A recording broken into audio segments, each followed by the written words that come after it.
Tamir pendiri Majelis Zikir Arafah, Sumatera Utara, Maijen TNI. Adat dan El Chardin, SE, MC. Dan Ustadz San, Sul Arafah.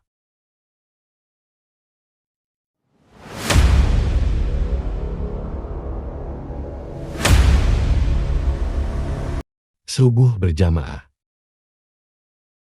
Hayya 'alal shalah, hayya 'alal falah, qad qamatis shalah, qad qamatis shalah. Allahu akbar, Allahu akbar, la ilaha illallah.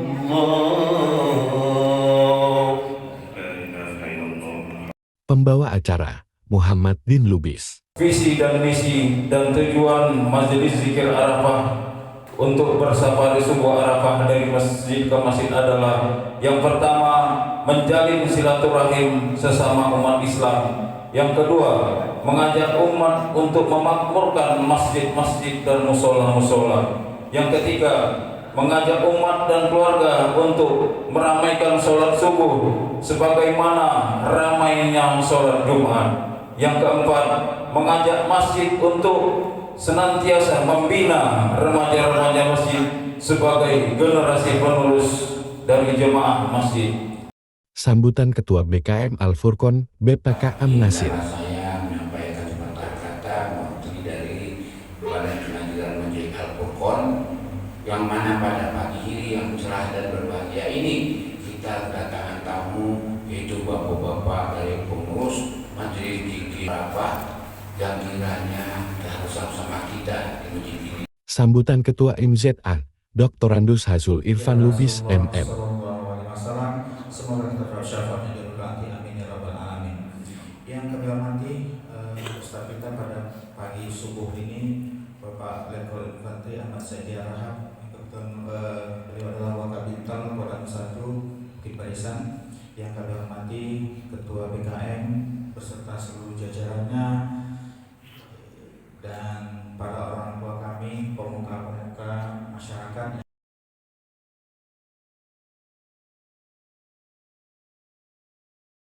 Penyerahan bantuan dari Dompet Duafa Waspada kepada masyarakat korban banjir rob KMP Nelayan Medan Labuhan. Di Islamic Center Bapak Khairul Dalimunti, mohon ke depan. Bapak Khairul Dalimunti.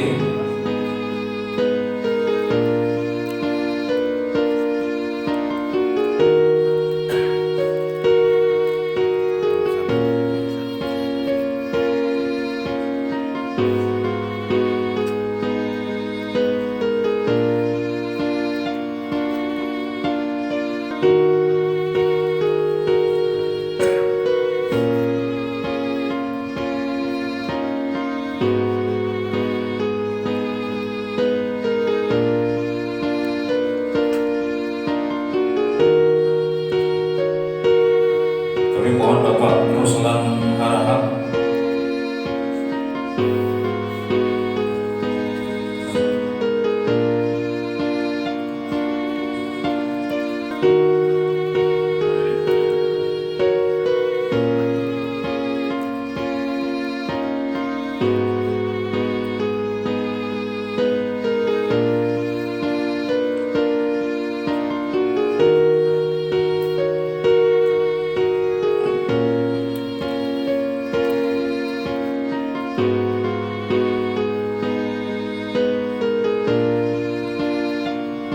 Perlu kami sampaikan, ini adalah bentuk kepedulian dari Dompet Duafa Waspada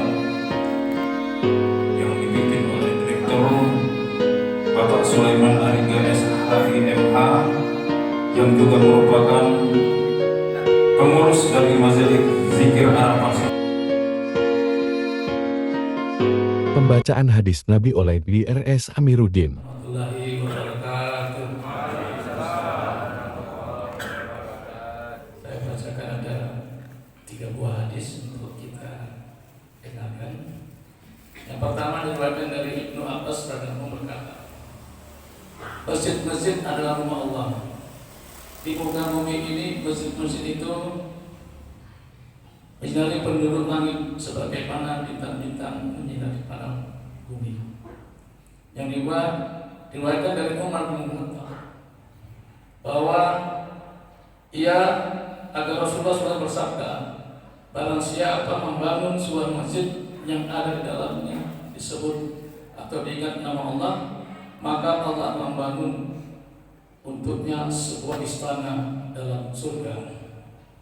Yang ketiga, diriwayatkan dari Abu Hurairah bahwa Nabi SAW bersabda, barang siapa pergi ke masjid pada waktu pagi dan pada waktu petang, maka Allah menyediakan baginya tempat tinggal istana yang megah di dalam surga.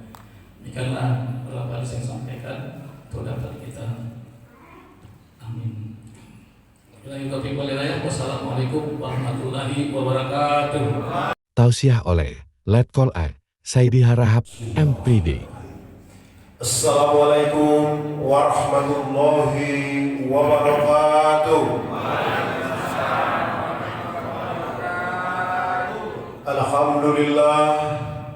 Alhamdulillah Rabbil Alamin. Wahdahu wassalatu wassalamu ala asrofil anbiya wal mursalin wa ala alihi wa sahbihi wasallam ajma'in. Asyhadu an la ilaha illallah wa asyhadu anna Muhammadan abduhu wa rasuluhu, amma ba'du. Hadirin jemaah subuh yang dirahmati Allah, marilah kita senantiasa memanjat syukur kepada Allah Subhanahu wa taala atas segala nikmat rahmat karunia kepada kita yang tidak terhingga besarnya. Selanjutnya salawat dan salam ke junjungan Nabi besar Muhammad sallallahu alaihi wasallam yang senantiasa kita harapkan syafaatnya.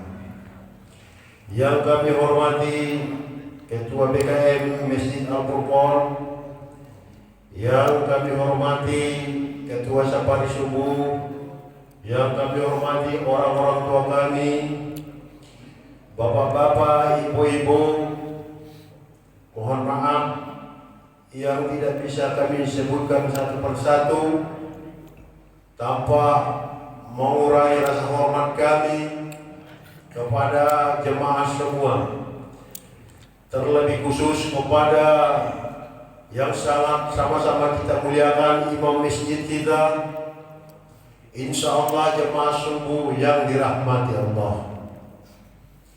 Pada kesempatan yang baik ini, alhamdulillah, rasanya pagi ini Allahu Akbar, hajut saya dibuatnya sholat di masjid ini. Sangat sempurna sholat kita pagi ini. Kita tunjukkan kebesaran Islam, kemuliaan Islam. Kita doakan saudara-saudara kita yang mati, yang hidup. Kita doakan semua yang ada di seluruh penjuru dunia. Bukan hanya yang hidup, yang mati pun tadi didoakan imam kita. Alhamdulillah. Inilah bukti kebesaran persaudaraan Islam. Lalu setelah itu kita bersalam-salaman. Maka kata Rasulullah, sepanjang umatku itu bersalaman, maka gugurlah dosa kedua belah pihak, sebagaimana gugurnya daun kering dari pohon. Insya Allah yang sholat ini sudah bersih semua dari dosa. Alhamdulillah. Bapak-bapak, ibu-ibu yang dirahmati Allah, sedikit kami koreksi sekaligus kami memperkenalkan diri. Tadi dibilang Pak Ustadz Harahap, mohon maaf, hadirin kami adalah pembina mental, bukan ustadz, pembina mental prajurit dan keluarga prajurit. Nah, bisa juga ya dikatakan mungkin ustadz ya tidak, tapi pembina mental. Bisa juga pembina mental umat ini. Kemudian bapak-bapak, ibu-ibu, keluarga besar Al-Furqan ini kami memperkenalkan diri. Sebentar lagi kami mohon izin ikut bergabung di sini Pak, bermasyarakat di sini. Kami akan bergeser dari Kodam, tinggal di sana Kodam, sebentar lagi di sini di F7. Sekarang lagi perbaiki rumahnya. Kami mohon izin kepada masyarakat kita bergabung di Al-Furqan ini. Hadirin yang dirahmati Allah, pada kesempatan yang baik ini izinkan kami memberikan nasihat kepada kita semua dalam rangka meningkatkan iman dan takwa kepada Allah Subhanahu wa taala. Apa dalilnya, alasannya kita memberikan nasihat? Karena kita diperintahkan Allah di dalam Al-Qur'an sebagai orang yang beriman. A'udzubillahi minasyaitonir rajim. Bismillahirrahmanirrahim. Wal 'asri innal insana lafi khusr illa alladziina aamanu wa 'amilus shalihaati wa tawassaw bil haqqi wa tawassaw bis sabr.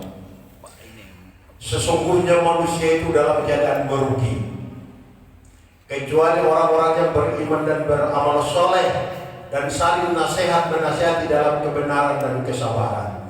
Inilah dalilnya, bukan sembarangan. Kita diperintahkan Allah agar kita yang orang-orang beriman nasihat menasihati. Berkaitan dengan itu, Allah juga mengingatkan kita semua. Sungguh amat kami benci, kata Allah, kamu menyampaikan sesuatu padahal kamu tidak memperbuatnya, maka tempat kamu di dasar neraka. Berkaitan dengan itu, Rasulullah SAW mengingatkan kita semua menjadi nasihat kepada hadirin jemaah subuh yang dirahmati Allah. Adapun judul yang kita angkat pada pagi ini adalah kebenaran Al-Quran dan Pancasila sebagai pedoman hidup. Kenapa dikaitkan dengan Pancasila? Nah, inilah yang perlu kita sampaikan, yang perlu diketahui kaum muslimin sebagai orang-orang yang beriman dan kita sekaligus sebagai warga negara. Hadirin yang dirahmati Allah, karena kita adalah prajurit, maka sengaja kita akan pondasi. Kita yang hadir ini semua adalah prajurit. Ada prajurit yang formal yang digaji negara, ada prajurit informal. Sesungguhnya orang-orang yang beriman itu semua adalah prajurit Allah. Maka kita yang hadir ini semua adalah prajurit. Maka prajurit itu diperintahkan Allah untuk membela keadilan dan kebenaran. Ini yang perlu kita ketahui, kebenaran yang mana yang harus kita bela sebagai orang yang beriman. Tentu kebenaran itu yang pertama adalah Al-Quran. Ini kita lihat bukti kebenarannya. Yang kedua adalah Pancasila. Itu yang wajib kita pedomani sebagai landasan untuk menegakkan keadilan dan kebenaran. Hadirin yang dirahmati Allah, apa bukti kebenaran Al-Quran? Apa maksud tujuannya diturunkan Allah? Maka Al-Quran itu diturunkan kepada Nabi Muhammad SAW, dinamakan wahyu, karena Rasulullah adalah seorang nabi. Maka apa-apa yang disampaikan Allah itu dinamakan wahyu, diterima seorang nabi. Itulah Al-Quran, itulah kebenaran yang datang dari Allah. Yang kedua, apa tujuan Al-Quran, apa isinya? Adalah pembeda yang hak dan yang batil, pembeda yang bening dan yang keruh, pembeda yang halal dan yang haram. Inilah Al-Quran. Yang ketiga, isinya dan tujuannya ada asli, karena Allah berfirman kebahagiaan di dunia ini adalah fata morgana, sesaat, palsu. Biarpun banyak uang kita, banyak harta kita, banyak kebun kita, banyak segala macam, nanti kita meninggal itu tinggal semua karena palsu. Gak ada yang dibawa karena palsu, gak laku di sono. Kenapa palsu? Karena ada yang asli. Yang asli itu imbalan orang yang beriman. Itulah negeri akhirat, surga. Di sana yang asli. Dunia ini palsu. Maka jangan berebut yang palsu. Inilah kebenaran Al-Quran. Sehingga sempurnalah menjadi pedoman hidup. Menjadi hiduplah Al-Quran itu sebagai pedoman. Apabila ditaruh di depan, Al-Quran akan menuntun kita masuk ke dalam surga. Apabila dia ditaruh di belakang, dia menyeret kita, diseretnya kita masuk ke dalam neraka. Itulah Al-Quran pedoman kita. Maka jangan Al-Quran ditaruh di belakang, taruh di depanmu. Artinya diamalkan, dipedomani.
Takbir.